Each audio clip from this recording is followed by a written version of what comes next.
Magandang umaga po sa inyo lahat, mga kapatid sa Panginoong Heso Kristo. No?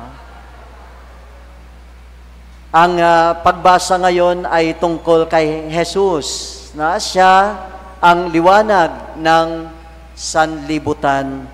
No? Kahapon, mga kapatid, ay pinagdiriwang po natin ang kapistahan ng Epifania, ang pagpapakita ni Jesus, na kung saan hindi lang siya nagpapakita sa mga Hudyo, kundi nagpapakita rin siya sa Hentel. Nagpapakita siya sa lahat, no? Sa lahat. At mga kapatid, patuloy na nagpapakita si Jesus sa bawat isa po sa atin. So, mga kapatid, ito ang kapistahan kahapon na ang tatlong pantas ay tinanggap nila ang liwanag. And ang liwanag na ito ay nanatili at pinanatili nila sa kanilang mga puso.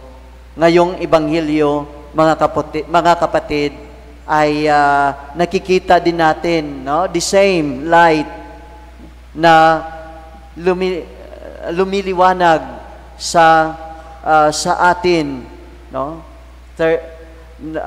Lumiliwanag sa mga tao doon na pinuntahan ng ating Panginoong Jesucristo 30 years later.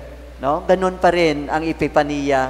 No? Patuloy na nagpapakita sa Jesus hanggang ngayon po, ang sabi ko na bago lang, no? Hanggang ngayon, lalo-lalo na sa Eukaristiyang ito, no?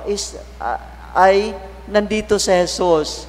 Kaya nga sabi ko nga kahapon, no, sa aking homily, na bawat Eucharistia, bawat banal na misa ay Epiphany. Kaya nga, we need to be grateful to the Lord. Magpapasalamat tayo, mga kapatid, dahil hindi niya itinatago ang kanyang sarili po sa bawat isa sa atin. Buksan lamang natin ang ating mga mata. Yan lang ang kailangan. Buksan natin ang ating mga puso para sa Kanya. Mananampalataya po tayo sa ating Panginoong Heso Kristo. No, mga kapatid, ito ay fulfillment, no, ng sinasabi ni Prophet Isaiah na ang mga taong naninirahan o namumuhay sa kadiliman ay nakakita na ng liwanag. No, nakakita na ng liwanag. Kaya nga, mga kapatid, anong iliwanag na ito? No, is love, is about love, pag-ibig.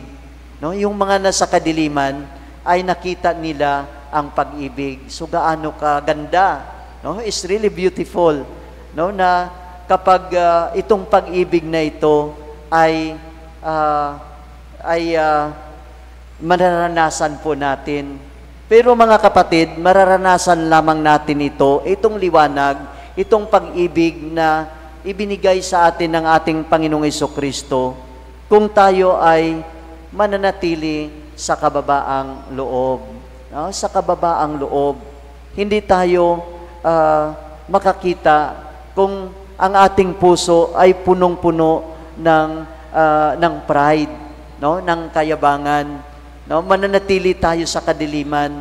Kung gusto natin na kung hindi tayo gusto na papasok sa espiritu ng kababaang loob. Kaya nga, mga kapatid, inaanyayahan po tayo ng Panginoon sa umagang ito dahil sa Kaniyang lubusang pag-ibig sa atin na magsisisi na sa ating mga kasalanan.